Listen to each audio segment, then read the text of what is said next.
It's a beautiful weekend. Mugama mutya bana Kampala, mugama mutya bana Uganda. Mwebale kumanti mutambula na fepanga lyonna omukutu gwa Uganda Mukamooli.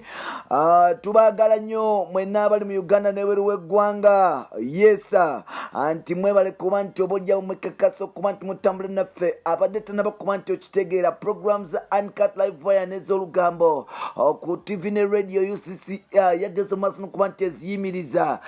So n'olwekyo teweebuuzanga tulabye Zara Toto, Anatalia Ozi, ne mukyala mukulu amanyikiddwa nga Precious Remy oba Gabi Ntante.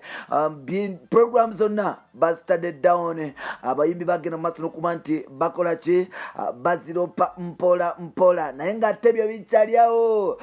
Jose Chameleone ne Uncle Weasel Manizo bagenze mu maaso n'okuba nti bakakasa amanyi ga Mukama nti Mukama Katonda yafuga ensi eno. Tebakulimbanga nti waliwo omulala afuga ensi okujjako Mukama Katonda. Weasel Manizo Jose Chameleone omwana yagamba taliwe nagamba nti yange ya bullet polofu ng'akabira Mukama oluvannyuma okuba nti yagenda mu maaso n'okuba nti afuna ebintu eby'ettabu mpola mpola. Weasel Manizo muganda wa Chameleone, mukulu wa Palaso, mukulu w'omugenzi eke atenga balina system amanyikiddwa nga Mayanja Josephine mpola mpola.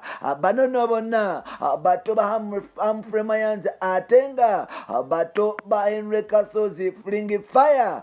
Bwe kityo bwe kitambula mpola mpola. Ogamba otyamu na Kampala, ogamba otyamu na Uganda. Amanya n'eddoboozi ba Peter Ntambi Jimso, Nabandrich Bweya Maxudi Junior made in Uganda. Webale kuba nti otambula naffe ngenda kusaba ogenda mu maaso n'okuba nti osubscribing ate n'okuba nti osubscribing ya subscribing.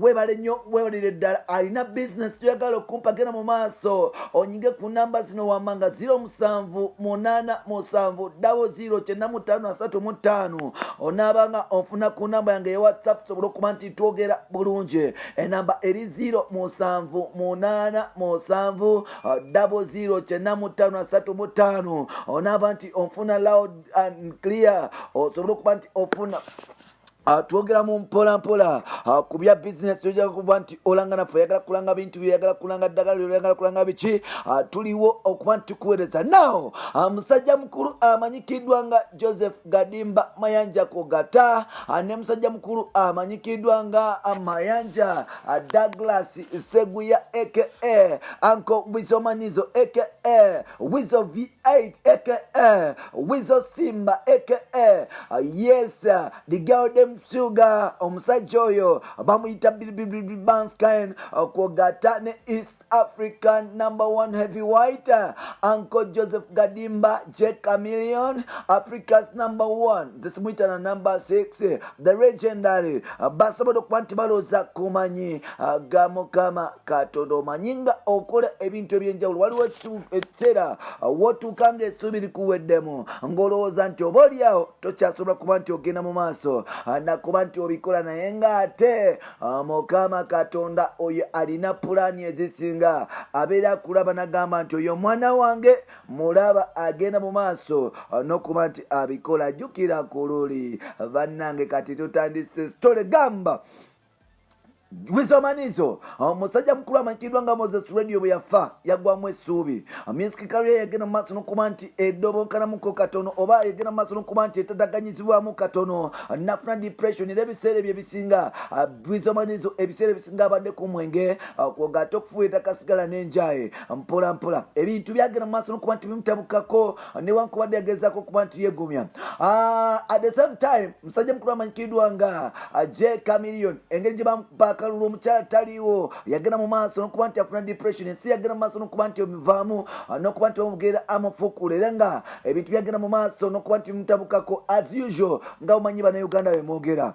Chameleone yasobola okuba nti asirika. Weasel Manizo yasobola okuba nti asirika. Ajjukira nti ebiseera bino Weasel abadde mu mawulire nnyo oluvannyuma okuba nti obaoliawo yagenda mu maaso n'okuba omusajja mukulu amanyikiddwa nga Cyrus oba muyite Chaliwe Cyrus. Nze sijja muyita Medi kwanze nali manyi nga Chaliwe atanuwe.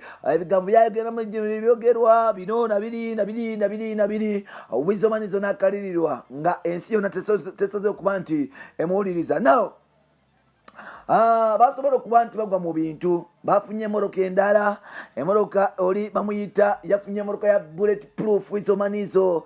Yes, emmotoka yange ya Weasel Manizo emmotoka ya Weasel Manizo yafunye bulletproof emmotoka mpika simpya nnyo nkadde bagiyita V8 ya Uncle Weasel Manizo. Chameleone yagenze mu maaso n'okuba nti amuwa emmotoka ne bagenda mu maaso n'okuba nti batendeza Mukama Katonda nti yo abantu baali batuvaamu abantu baali bagamba twasirana naye ate Mukama Katonda agenze mu maaso n'okuba nti atusituza n'okuba nti atuyimusa tewali kigenda mu maaso n'okuba nti kitukwatako n'okuba nti oboolyawo tewali kigenda mu maaso n'okuba nti oboolyawo kituuza mabega no nedda tujja genda mu maaso n'okuba nti tusindika ebintu n'okuba nti oboolyawo ekintu tukikwasanya bavuddeyo ne bagamba Mukama w'amaanyi Mukama webale nnyo Mukama tugabirira gojja kuddeyo gambe nti bafukamirira batya akamotoka nga gwe tokalina oba nga tosobola togabangako mmotoka so nolwekyo byebyo bife banko Weasel Manizo katusobola okuba ntukoma mu phase 2 bampita Ntambi Kimso nambalo nikiboya Maxud Jurmedi Uganda katusobola okuba nti nkoma mu phase 2 nawe osobola okuba nti ogwa enyalo osobola okuba nti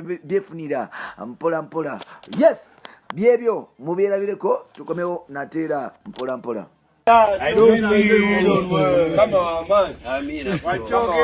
Amina, bro. Omaka tukukande. Come on, man. Yo. I say I'm bulletproof. Whoa. Uganda go.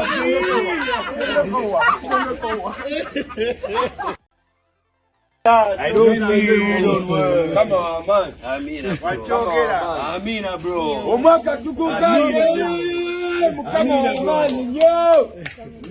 I say I'm bulletproof. Whoa. Uganda go.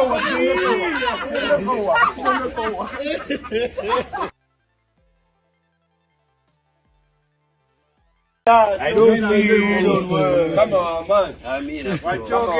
Amina, bro. Omaka tukukande. Come on, man. Yo. I say I'm bulletproof. Whoa. Uganda go.